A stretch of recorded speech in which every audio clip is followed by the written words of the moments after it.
9988 대한민국 중소기업을 응원합니다.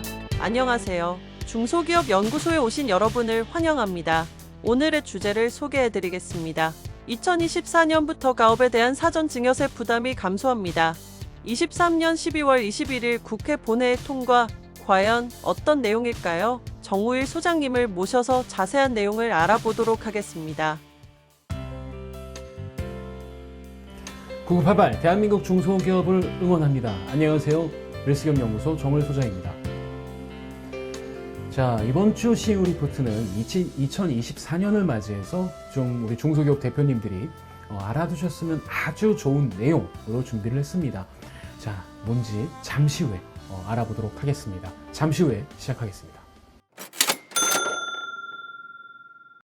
자, 지난 해 말에 이제 국회에서 2024년 세법에 관련한 얘기가 통과가 되었습니다.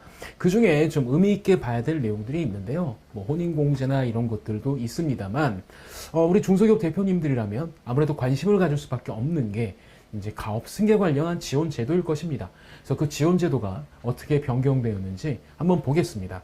자, 일단 2023년 작년에 이제 세법 개정안을 통해서 변경된 내용은 다음과 같습니다. 자, 가업에 대한 승계 주식, 가업 승계 주식을 사전에 증여했을 때 혜택을 주는 내용이 좀 더 바뀌었는데요. 어떻게 바뀌었냐면 이렇게 바뀌었습니다. 자, 기존에는 10억을 기본적으로 공제를 해주고 그 다음에 60억에 대해서 60억까지 10%의 세율을 10%의 세율을 적용을 했었는데, 바뀐 내용은 당초 정부안은 300억까지 10%로 해주자였는데 이제 바뀐 내용은 120억까지 이렇게 해주기로 바뀌었습니다. 자, 그러면 한번 볼게요. 올해 만약에 130억 원에 해당되는 가업의 승계 주식을 이제 자녀에게 증여를 하고 특례를 적용받는다고 한다면 작년 기준으로는 약 이때 부담하는 세금이 18억 정도 발생을 하는데, 올해는 이 경우에 12억 정도 발생을 하게 됩니다. 자, 그 이유는 10억은 기본 공제가 되고 작년 같은 경우는 60억까지가 10%고 60억 초과분은 20%. 올해는 120억까지 이제 10%니까 당연히 12억에 이제 좀 훨씬 저렴하게 갈 수가 있는 거죠. 근데 아무리 저렴해도 12억이라는 세금을 자녀가 납입을 하기 쉬울까요? 그리고 12억이라는 돈을 한꺼번에 낼 수가 있을까요? 약간의 퀘스천이 있죠. 그러면 정말 이 제도가 합리적인 제도가 되려면 얘를 좀 현실적으로 낼 수 있게끔 할 수 있는 제도가 또 있어야 됩니다.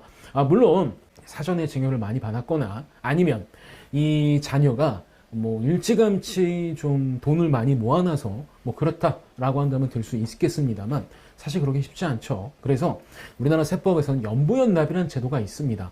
종전에는 이런 사전증여 특례를 했을 때 연부연납 기간을 5년으로 줬습니다. 그래서 5년으로 주다 보니까 이 종전에 예를 들어서 130억을 증여를 했다고 치면은 뭐 18억에 대해서 5년간 세금을 내는 거죠. 그리고 처음에 신고할 때 한 번 있으니까 총 6회차에 걸쳐서 세금을 내게 되는데, 와, 그러면 이건 정말 쉽지 않죠. 근데 6년이면 와, 만약에 18억을 세금 낸다. 와, 1년에 3억씩 세금을 내야 되니까 쉽지는 않은데, 얘가 요번에 세법이 개정되면서 5년에서 원래 정부 안은 20년이었는데 수정한 15년으로 이제 가결이 되었습니다. 자, 그러면 이제 12억의 세금이 아까 130억을 올해 증여한다고 했을 때 12억의 세금이 나오지 않습니까? 그럼 이 12억의 세금을 5년 연부연납을 했을 경우에 작년처럼 이런 거 매년 2억 정도의 세금을 부담해야 되지만, 얘를 바뀐 세법을 적용하게 되면 15년으로 늘렸을 때 약 8천만 원의 세금을 부담하게 되죠. 물론 거기에 따른 이자는 있습니다만 얘가 시중금리보다는 훨씬 저렴하기 때문에 이거는 한번 해볼만 하다라고 볼 수 있는 거죠. 즉 다시 말하면 2023년 12월에 우리가 이제 그 변경된 특히 그 조특법상 그 가업의 승계주 사전증여 특례에 대한 혜택 중에 가장 중요한 핵심은 뭐냐면, 실질적으로 자녀에게 이전을 할 때 증여세를 현실적으로 납부할 수 있게끔 변경이 되었다는 게 포인트가 아닐까 싶습니다. 그러면 어느 정도 부담이 가능한 증여세 수준 내에서 자녀에게 주식을 이전을 하고 이제 대표께서는 돌아가셔야만 뭔가 혜택을 받고 주식을 넘기고 경영권을 넘기는 것이 아니라 생전에 미리 다 넘길 수 있는 이런 것들도 한번 생각해 볼 수 있다라는 거죠.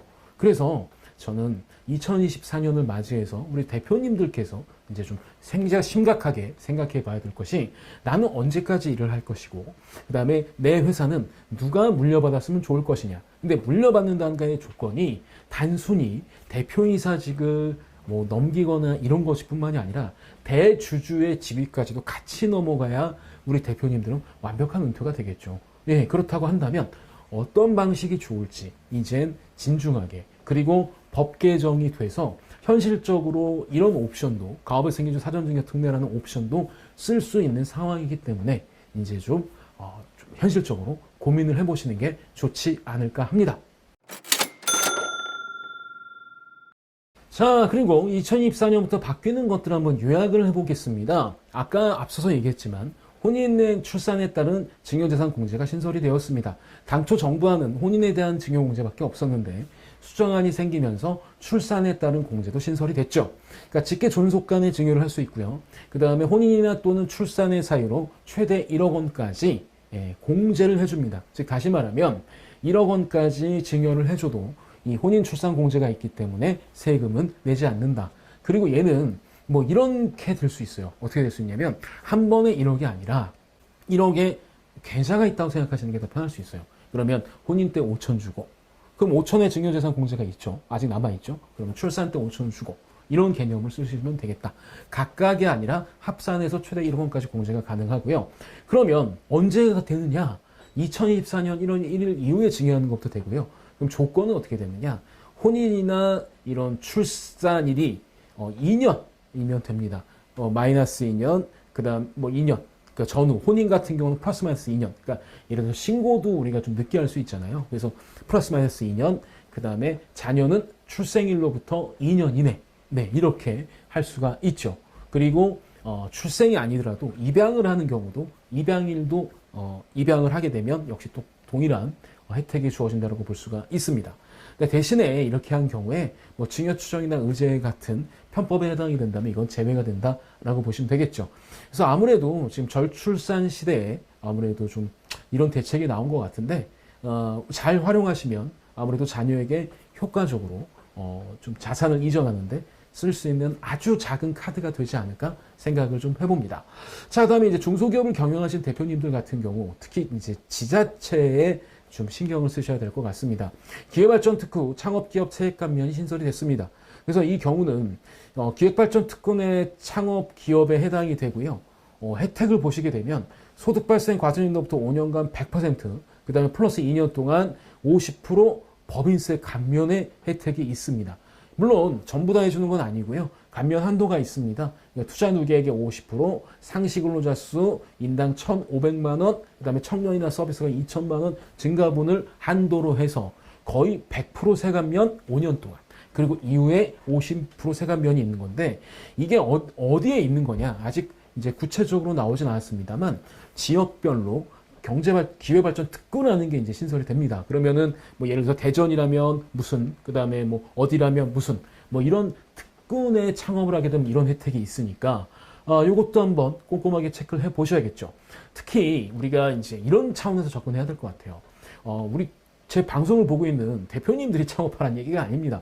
대표님들의 자녀분들이 혹시나 뭐 창업을 해야 될 일이 있거나 아니면 대표님과의 별도의 회사를 설립하는 이런 전략을 가져간다고 한다면 아무래도 이런 데 창업을 하시는 게 훨씬 더 이득이 될 수는 있겠죠. 물론 이거는 자녀가 처음부터 얼마의 자금을 갖고 있느냐 그리고 자금 출처가 확보가 되느냐에 따라서 많이 다를 수 있는 부분이긴 합니다만 전략적으로 사고하신다면 이 부분도 충분히 가업의 승계주 사전증여 특례의 좋아진 점과 연동을 해서 여러분들이 볼 수 있지 않을까 생각을 합니다.